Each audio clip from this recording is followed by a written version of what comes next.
तारीख 3 जुलाई साल 1995, रात के करीब 12:30 बजे। बगिया रेस्टोरेंट, अशोक यात्री निवास, कन्नॉट प्लेस, दिल्ली। बगिया रेस्टोरेंट के तंदूर से आग की लपटें तेज तेज धधकते हुए ऊपर उठ रही थी। उस आग की लपटों का एक सिरा ऊपर लगे तिरपाल तक पहुंच रहा था। उन आग की लपटों पर रेस्टोरेंट के बाहर से सब्जी का ठेला लगाने वाली अनारो देवी की नजर पड़ी। वो आग इतनी तेज थी कि अनारो देवी की चीख निकल गई। अनारो देवी ने जोर जोर से हल्ला करना शुरू कर दिया। आग आग, बगिया होटल में आग लग गई, कोई बचाओ। ये चीख पुलिस की गाड़ी में बैठे कांस्टेबल अब्दुल नजीर गुंजू के कानों तक गई। अब्दुल नजीर गुंजू ने तुरंत गाड़ी स्टार्ट की और बगिया रेस्टोरेंट के सामने लाकर खड़ी कर दी। अब्दुल नजीर ने बगिया रेस्टोरेंट के मैनेजर केशव का नाम लेकर आवाज दी, केशव दरवाजा खोल, ये क्या भून रहा है? जिसकी लपट रोड तक आ रही है, जल्दी दरवाजा खोल। कुछ देर बीत गई पर अंदर से कोई आवाज नहीं आई। अब्दुल नजीर को कुछ शक हुआ। वो दरवाजे के ऊपर पांव रखकर बगिया रेस्टोरेंट की बाउंड्री वॉल पर चढ़ गया। अंदर देखा तो उसे 2 शख्स तंदूर के पास नजर आए। दोनों तंदूर के अंदर बड़े बड़े डिब्बे से बटर डालने की कोशिश कर रहे थे। तंदूर से आग की लपटें निकल रही थी। अब्दुल नजीर ने दोबारा आवाज लगाई, केशव दरवाजा खोल, नहीं तो मैं फोर्स बुलाऊं। केशव ने अंदर से जवाब दिया, खोलता हूं साहब। बगिया रेस्टोरेंट का दरवाजा खुला। अब्दुल नजीर रेस्टोरेंट के अंदर गया। उसने तुरंत केशव से कहा, तंदूर में क्या भून रहा है? इतनी लपटें उठ रही हैं। केशव ने घबराते हुए जवाब दिया, कुछ नहीं साहब, वो पॉलिटिकल पार्टी के पोस्टर थे, पुराने पोस्टर ही जला रहे हैं। कांस्टेबल अब्दुल नजीर को केशव की शक्ल पर कुछ घबराहट नजर आई। अब्दुल नजीर केशव को पीछे करते हुए तंदूर की तरफ आगे बढ़ा। तंदूर से ऐसी आग निकल रही थी कि जैसे उसके अंदर कोई ज्वालामुखी हो। अब्दुल नजीर तंदूर की तरफ आगे बढ़ ही रहा था कि तंदूर के नीचे एक जलता हुआ इंसानी हाथ गिर गया। उस जलते हुए इंसानी हाथ को देखकर अब्दुल नजीर को पता चल गया कि इस रोटी और बोटी भूनने वाले तंदूर में इंसानी शरीर को जलाया जा रहा था। वो मंजर देखकर कांस्टेबल अब्दुल नजीर बुरी तरह से घबरा गया। तुरंत वहां से बाहर निकला और पुलिस पीसीआर को कॉल किया। देखते ही देखते पुलिस पीसीआर की गाड़ियां बगिया रेस्टोरेंट पहुंच गईं। पीसीआर की गाड़ी देखकर केशव के अलावा जो दूसरा शख्स वहां मौजूद था, वो रेस्टोरेंट से चुपचाप निकल गया। 3 जुलाई साल 1995, रात के करीब 1 बजे कीबोर्ड के खटखट की आवाज और राजधानी दिल्ली के नामचीन मीडिया घरानों में फोन की घंटी बजी। उधर से जल्दबाजी में आवाज आई, एक कांग्रेस नेता के रेस्टोरेंट के तंदूर में इंसानी बॉडी को जलाने की कोशिश की गई। इतना सुनते ही मीडिया के क्राइम रिपोर्टर्स की गाड़ी कवरेज के लिए तैयार होने लगी। कुछ ही समय बाद बगिया रेस्टोरेंट में नेशनल मीडिया की गाड़ियों का जमावड़ा लग गया। लेकिन इस समय तक किसी को अंदाजा नहीं था कि ये केस कितना बड़ा बनने वाला है। ये वही केस था जिसकी तब के क्राइम रिपोर्टर्स कसमें खाया करते थे। इसी केस की बायलाइन ने ना जाने कितने रिपोर्टर्स को स्टार रिपोर्टर बना दिया था। ऐसा इसलिए हुआ क्योंकि मर्डर करने के बाद बॉडी को ठिकाने लगाने का ये अपने आप में एक अनोखा मामला था, जिसे दुनिया की तारीख में तंदूर कांड के नाम से याद किया जाता है। पर तंदूर कांड की कहानी जलते हुए ज्वालामुखी जैसे तंदूर से शुरू नहीं हुई थी। ये प्रेम कहानी थी जिसकी शुरुआत दिल्ली यूनिवर्सिटी से हुई थी। साल था 1995। दिल्ली यूथ कांग्रेस का प्रेसिडेंट सुशील शर्मा, उसकी पत्नी नैना साहनी और मतलूब करीम, इन 3 किरदारों के नाम को आप याद रखिएगा क्योंकि पूरी कहानी के सूत्रधार यही तीनों हैं। दिल्ली, जिसे अब दिल्ली नाम से बुलाया जाने लगा है, वहां आज के समय में जहां होटल शंग्रीला है, वहां साल 1995 में अशोक यात्री निवास हुआ करता था। उसी के अंदर टेंडर पर तब के दिल्ली यूथ कांग्रेस का प्रेसिडेंट सुशील शर्मा ने एक बगिया नाम का रेस्टोरेंट एस्टेब्लिश किया था। सुशील शर्मा और नैना साहनी की प्रेम कहानी दिल्ली यूथ कांग्रेस के दिनों की थी। दरअसल बात कुछ ऐसी थी कि सुशील, नैना और मतलूब करीम जाकिर हुसैन कॉलेज के दिनों से ही the national students union of India Congress party के स्टूडेंट ब्रांच का हिस्सा बन गए और बाद में इन्होंने यूथ कांग्रेस को ज्वाइन किया, जहां सुशील धीरे धीरे प्रेसिडेंट बना और नैना और मतलूब भी कार्यकर्ता के तौर पर काम करते रहे। नैना और मतलूब की दोस्ती कॉलेज के दिनों से ही काफी गहरी थी। कहा तो यहां तक जाता है कि मतलूब को नैना से प्रेम था, जिसे उसने दोस्ती की परत में छुपा कर रखा हुआ था। मतलूब बहुत जल्द नैना को प्रपोज करना चाहता था, पर इसी बीच कॉलेज में इलेक्शन का दौर आ गया। नैना और सुशील एक साथ चुनाव प्रचार करने लगे। दोनों एक दूसरे से मिलने लगे। दोनों के बीच नजदीकियां कुछ ज्यादा ही बढ़ गईं। इलेक्शन रिजल्ट का दिन आया। सुशील चुनाव जीत चुका था। नैना ने सुशील को पास बुलाया और कहा, तुमने इलेक्शन तो अभी जीता है, पर मेरे दिल को बहुत पहले जीत चुके हो। सुशील ने अपने तेवर भरे अंदाज में जवाब दिया, मुझे तो तुम पहली नजर में ही पसंद आ गई थी, पर मेरे साथ मजाक मत करना। शादी करना हो तभी प्यार करना। हाँ, एक बात और, तुम्हारे और उस फ्रेंड मतलूब के बीच कुछ है तो नहीं? इसका नैना ने सीधे जवाब दिया, अरे वो तो बस मेरा दोस्त ही है और कुछ नहीं। फिर तुम बताओ कब शादी करनी है? इसी के साथ नैना और सुशील के बीच अफेयर शुरू हो गया। दोनों हमेशा साथ में ही बुलेट में घूमते नजर आने लगे। बहुत जल्द दोनों ने शादी भी कर ली और नैना के प्रति मतलूब करीम का प्यार दिल के किसी कोने में दबा सा रह गया। शादी के बाद कुछ महीनों तक सुशील और नैना का समय काफी अच्छा बीत रहा था। दोनों एक दूसरे के साथ काफी समय बिताया करते थे। जब कुछ और समय बीता तो सुशील अपने पॉलिटिक्स करियर को आगे बढ़ाना चाहता था, जिसकी वजह से वो काफी बिजी रहने लगा। इसी समय का सही फायदा मतलूब करीम ने उठाया। उसकी नैना की जिंदगी में फिर से एंट्री हुई। नैना और मतलूब के बीच की दोस्ती बढ़ती जा रही थी।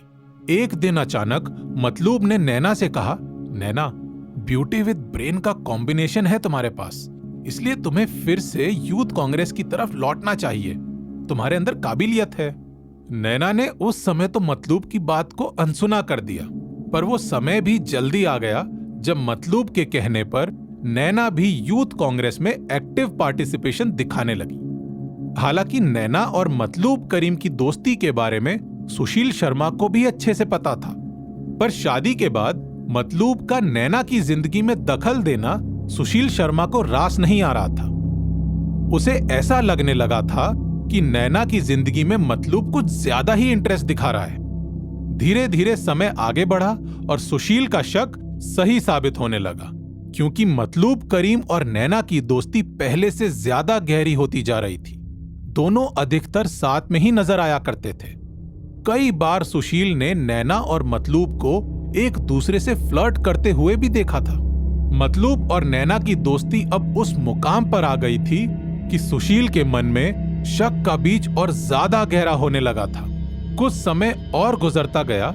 सुशील को यह दिखने लगा कि नैना और मतलूब काफी समय साथ में गुजारने लगे हैं। वो दोनों साथ में पार्टी भी करते थे और शराब भी पीते थे। कई बार तो सुशील ने दोनों को एक दूसरे को गले लगाते भी देखा था। ये सब देखकर सुशील के मन का शक पक्का हो गया कि उसकी पत्नी नैना साहनी का अपने दोस्त मतलूब करीम के साथ अवैध संबंध है। साथ ही सुशील शर्मा का दिन अब इसी ओवर थिंकिंग में गुजरता था कि मतलूब और नैना साथ में क्या कर रहे होंगे।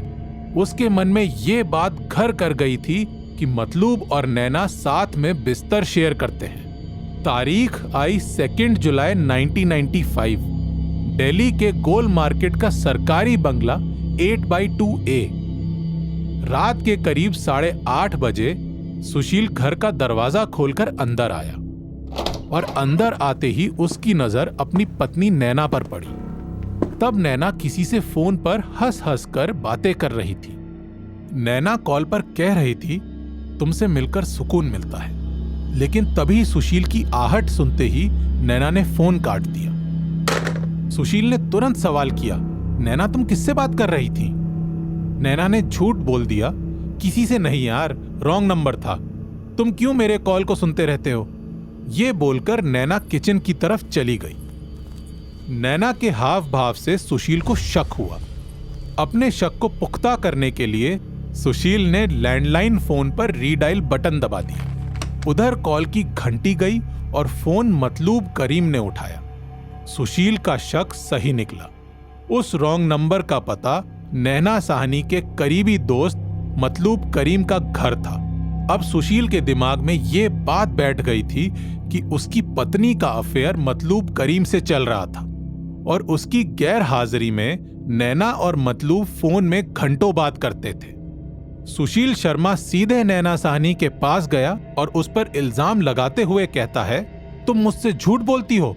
तुम और मतलूब केवल दोस्त नहीं बल्कि तुम दोनों का अवैध संबंध है। तुम मेरे पीठ पीछे क्या करती हो सब मालूम है मुझे कई लोगों ने कहा है कि तुम्हारी पत्नी और मतलूब अय्याशी कर रहे हैं। सच क्या है नैना, तुम मुझे बताओ।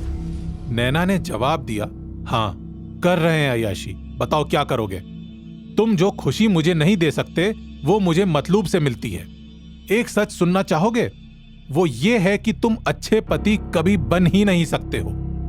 दोनों की बहस बढ़ती गई।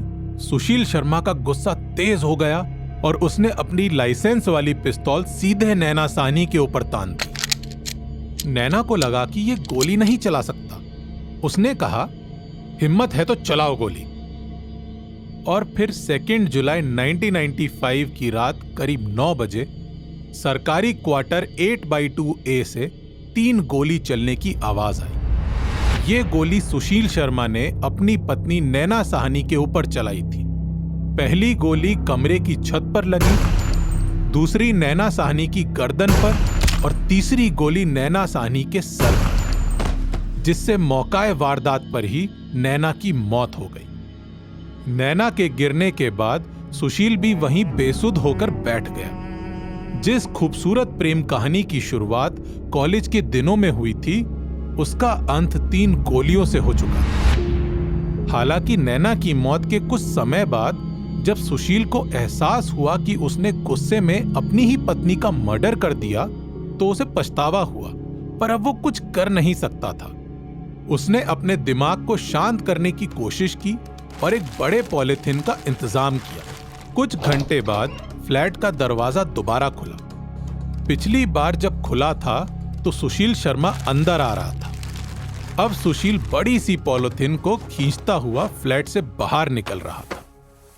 सुशील ने पार्किंग में खड़ी अपनी कार की डिक्की खोली और उसमें पॉलिथीन को डालकर कार को तेज रफ्तार से लेकर निकल गया। रात के करीब 10 बजे ITO पुल दिल्ली। सुशील तेज रफ्तार से कार को लेकर ITO पुल पहुंच गया। शायद उसे किसी खास मौके की तलाश थी, पर भीड़ भाड़ होने की वजह से उसे वो मौका मिल नहीं पाया। दरअसल सुशील कार की डिक्की में रखी नैना की लाश को यमुना नदी में फेंकना चाहता था। इसलिए वो अपनी कार से पुल के कई चक्कर लगा रहा था, लेकिन कई चक्कर लगाने के बाद भी उसे सही मौका नहीं मिल पाया। अचानक उसके दिमाग में एक और आइडिया आया। अब उसने अपनी कार का रुख कनॉट प्लेस की तरफ मोड़ दिया। रात के करीब 10:45 हो चुके थे। तेज रफ्तार कार हवा से बातें करते हुए अशोका यात्री निवास के अंदर बगिया रेस्टोरेंट के पास जाकर रुकी। रेस्टोरेंट में इस वक्त भी लोग बैठकर डिनर कर रहे थे। कार से यूथ कांग्रेस प्रेसिडेंट सुशील शर्मा निकला और अपने मैनेजर का नाम लेकर जोर से आवाज लगाई, केशव इधर आ। केशव ही वो शख्स था जिसे सुशील शर्मा का विश्वास पात्र भी कहा जाता था। सुशील ने केशव से कहा, तुरंत इस रेस्टोरेंट को आज के लिए बंद कर दो। सभी से कह दो कि खाना खत्म हो गया है। केशव को हैरानी हुई, पर वो मालिक के सामने कुछ बोल नहीं पाया। उसने बस इतना बोला, मालिक, जो लोग अभी खा रहे हैं उनको खाने देते हैं। इसके जवाब में सुशील शर्मा ने भी कहा, हाँ, बाकी सभी के लिए खाना बंद कर दो। केशव ने भी ऐसा ही किया। जल्दी से पूरे रेस्टोरेंट को खाली कर दिया। इसके बाद केशव को छोड़कर रेस्टोरेंट के बाकी स्टाफ की भी छुट्टी कर दी गई। और पूरी लाइट्स को भी बंद कर दिया गया। केवल एक चीज जल रहा था और वो था रोटी और बोटी को सेकने वाला तंदूर। सुशील शर्मा ने केशव को पूरी कहानी सुनाई। घटना को सुनकर केशव के भी हाथ पांव फूल गए, लेकिन पुरानी पहचान होने की वजह से उसने सुशील का साथ देने के लिए हामी भर दी। सुशील और केशव ने मिलकर गाड़ी से नैना साहनी की लाश निकाली और उसे तंदूर में डालने की कोशिश करने लगे। हालांकि लाश बड़ी होने की वजह से तंदूर में ठीक से जा नहीं रही थी, लेकिन इन दोनों ने किसी तरह मोड़कर नैना साहनी की लाश को तंदूर में डाल ही दिया। इसके बाद लाश को अच्छी तरह से जलाने के लिए इन्होंने बटर के कई डब्बे और यूथ कांग्रेस के बैनर का भी इस्तेमाल किया, लेकिन बटर की वजह से आग की लपटें इतनी तेज हो गईं कि तंदूर के ऊपर लगे शेल्टर तक पहुंचने लगी। धीरे धीरे वो आग इतनी तेज हो गई कि रेस्टोरेंट के बाउंड्री के बाहर से भी किसी की भी नजर उसमें पड़ सकती थी। हुआ भी कुछ ऐसा ही। बगिया रेस्टोरेंट के अंदर एक सब्जी का ठेला लगाने वाली रहा करती थी, जिसका नाम अनारो देवी था। उसने जब आग की ज्वाला को देखा तो वो घबरा गई और चिल्लाने लगी, आग आग, देखो आग लग गई। इसके बाद का क्राइम सीन आपको एपिसोड के शुरू में ही बता दिया गया है। कांस्टेबल अब्दुल नजीर गुंजू के आने के बाद जो शख्स तंदूर के पास से फरार हुआ था वो सुशील शर्मा ही था। 3 जुलाई 1995 की रात देश के सभी लीडिंग मीडिया हाउस के जर्नलिस्ट बगिया रेस्टोरेंट पहुंच चुके थे। तंदूर में लगी आग को बुझा दिया गया था और मीडिया के जरिए दुनिया के सामने आई थी शक और वहशीपन की रोंगटे खड़े कर देने वाली दास्तान तंदूर कांड। मीडिया के जरिए ही ये खबर दिल्ली यूथ कांग्रेस के नेता मतलूब करीम को मिली, वही मतलूब जिसकी दोस्ती ने एक घर को बर्बाद कर दिया। मतलूब करीम ही वो पहला शख्स था जिसने दुनिया को पहली बार बताया कि तंदूर में भूनी गई लाश नैना साहनी की है। वही नैना साहनी जो यूथ कांग्रेस के प्रेसिडेंट सुशील शर्मा की पत्नी है। इसकी पहचान उसने उंगलियों में पहनाई गई अंगूठी से की। उसका दावा था कि ये अंगूठी उसी ने नैना को उसके बर्थडे की रात पहनाई थी और उसके बाद दोनों के बीच का प्यार और भी ज्यादा गहरा हो गया था। इसी के साथ मतलूब करीम ने पुलिस के सामने शक जताया कि नैना की हत्या किसी और ने नहीं बल्कि उसके पति सुशील शर्मा ने ही की है। हालांकि पुलिस लॉकअप में थोड़ी सी खातिरदारी के बाद केशव ने भी पुलिस को सब कुछ बता दिया। साहब ने ही लाश तंदूर में जलाने को कहा था, लेकिन मर्डर किसने किया मुझे नहीं मालूम। अब पुलिस के सामने सवाल था कि आखिर सुशील शर्मा कहां गया। फिर पुलिस को उनके खबरियों से पता चला कि सुशील शर्मा भागकर बेंगलोर पहुंच गया है। वहां उसने अपने लुक को भी पूरी तरह से बदल लिया था। साथ ही साथ बेंगलोर की एक कोर्ट में एंटीसिपेटरी बेल के लिए एप्लीकेशन देने वाला था कि मुझे किसी झूठे केस में फंसाया जा सकता है। तारीख आई 10 जुलाई। इसी दिन दिल्ली पुलिस ने बेंगलोर पहुंचकर सुशील शर्मा को गिरफ्तार कर लिया और दिल्ली लाने के बाद सुशील शर्मा ने कबूल किया कि उसे अपनी पत्नी के ऊपर शक था कि उसका अफेयर मतलूब करीम से चल रहा था। दोनों के बीच सेक्सुअल रिलेशन थे। इसी गुस्से में उससे गोली चल गई। क्राइम की दुनिया को कवर करने वाले बताते हैं कि देश ही क्या पूरी दुनिया में भी मर्डर के बाद लाश को ठिकाने लगाने की ऐसी मिसाल कम ही देखने को मिलती है।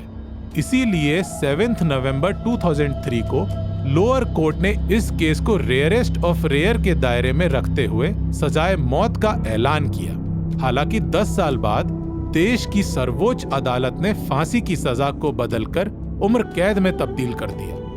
2 साल के बाद यानी 2015 में सुशील शर्मा ने पैरोल के लिए अपील की और उसकी तरफ से दलील दी गई।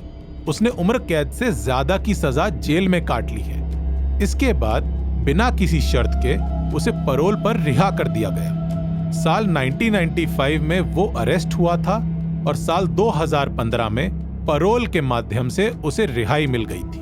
आज भी सुशील शर्मा नए नाम नई पहचान के साथ कहीं इसी देश के कोने में अपनी बची हुई जिंदगी गुजार रहा है। अगर आज भी किसी को भनक लग जाए कि उसके बगल में बैठा या चल रहा इंसान तंदूर कांड वाला सुशील शर्मा है, तो उसकी रूह कांप जाएगी।